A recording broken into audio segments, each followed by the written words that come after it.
everyone, today I am sharing the process of flocking my own Christmas tree. I've always loved the look of the flocked trees, but as you know, if you are interested in them as well, they can get pricey, especially for a large sized Christmas tree.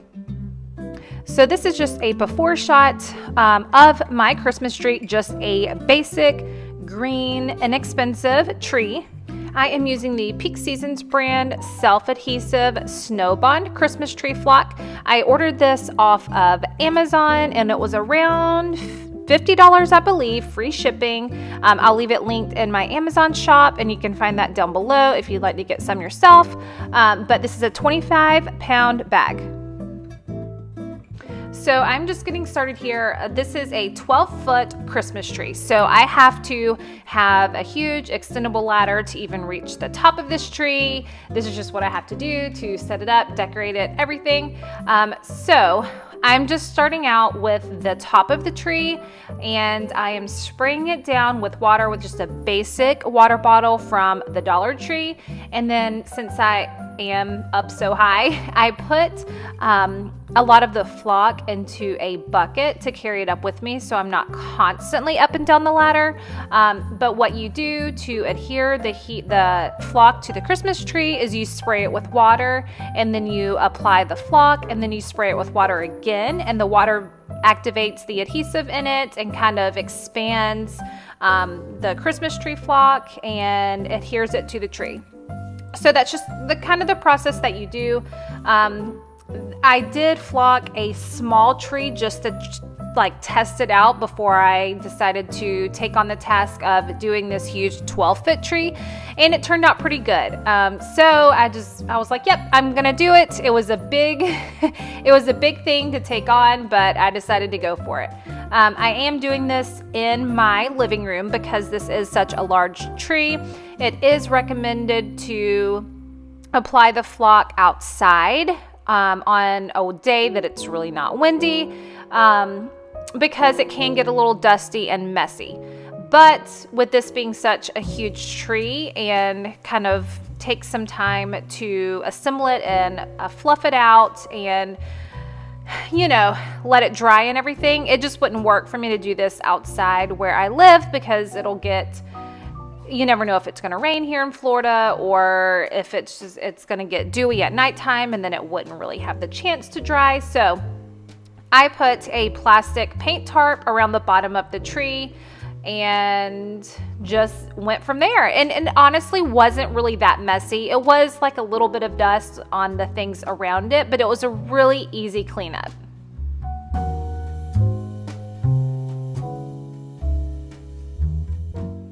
To apply it, I'm just using a kitchen sifter, strainer, whatever you want to call it, and shaking it on there. And then I did find that in some areas that I just tossed it on with my hand too. So I kind of did a combination of shaking it on with the sifter and then putting it on with my hand as well.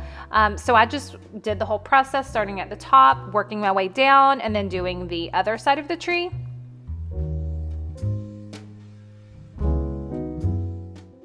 It is recommended to let it dry 24 to 48 hours, depending on your climate and environment, to let it dry really good before you start moving it or applying ornaments or decorations to it. The next day, mine was dried pretty good. So it didn't really take too long. I did this in the evening after the kids went to bed because I did not want them all in it and in the way. And then I just got it all cleaned up when I was finished, and so we didn't have to worry about that when the kids got up. Now for the look I was going for, I didn't do the flocking super heavy, but you can do that with this flock. It would just probably take a little bit longer to dry and then you're just putting more on there. I wanted a little bit of the white flocked look, but I didn't want a solid white tree. So I just did kind of a light flocking to make it to look like a lighter green and not as dark. But it's kind of hard to tell from a distance, but I'll show you when it's all finished and dried, a close-up of the branches, and it turned out so pretty to me. So time-wise, in total, it took me about 2 hours to do the entire tree, and that's including cleanup at the end. So I don't think that's necessarily too bad for such a huge tree.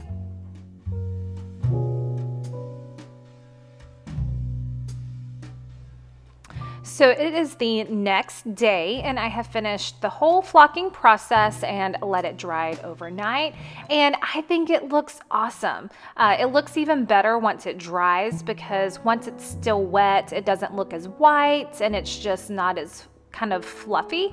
But I think it turned out really good. And like I said, I didn't want a super heavy flocked tree, just a little bit of white to lighten it up. I didn't want it completely white, but I think it turned out great. And to be honest, the camera, it doesn't even do it justice. It is beautiful in person. If you are curious about this Christmas tree, it is from Walmart. I got it a couple years ago for Christmas on sale, and then last year was the first year that I could use it because we didn't move into our house in time the year before that. So I got this 12-foot tree for an awesome price for a 12-foot tree. So I knew I was not going to find a reasonably priced flocked tree that is 12 foot. But this is an awesome tree, and especially when you add some picks and, you know, just everything that you add to it, it's going to bring it to life and just make it so pretty.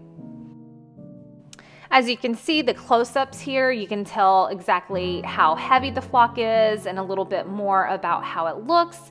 And it is so pretty to me. I know I keep on saying that, but I was just so happy with the results and how it turned out, and it's just the look that I wanted for my Christmas tree.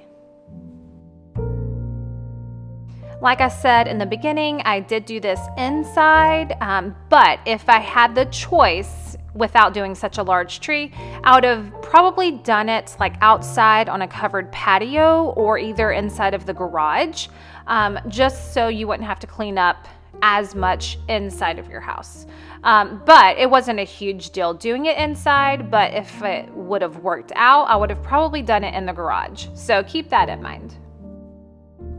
Now I did flock some garland and a wreath, and I did this outside in the driveway, and even on a not too windy day, the flock still blew quite a bit, and so it was hard to kind of get it onto the garland and in the wreath, and so that's why I would prefer to do it like inside of a garage. I'm just showing you over here that on some of the furniture and the TV, there was like a really light white dust on it, so I just went over it with my Swiffer, and then once I start getting everything cleaned up, I'm just going to use probably just a damp cloth, a microfiber cloth or something, to wipe all the furniture and the couch and everything down, but it really wasn't too bad. So there you have it, the finished product of my flocked Christmas tree. If you are ever wondering about, wondering if you want to do your own, I totally would recommend it. I was a little nervous in the beginning and wondering that I wouldn't like how it looked, or that I was just taking on such a big task that I wouldn't be able to complete, but it was not bad at all, and I would totally do it again and recommend you doing it if you want a flocked Christmas tree.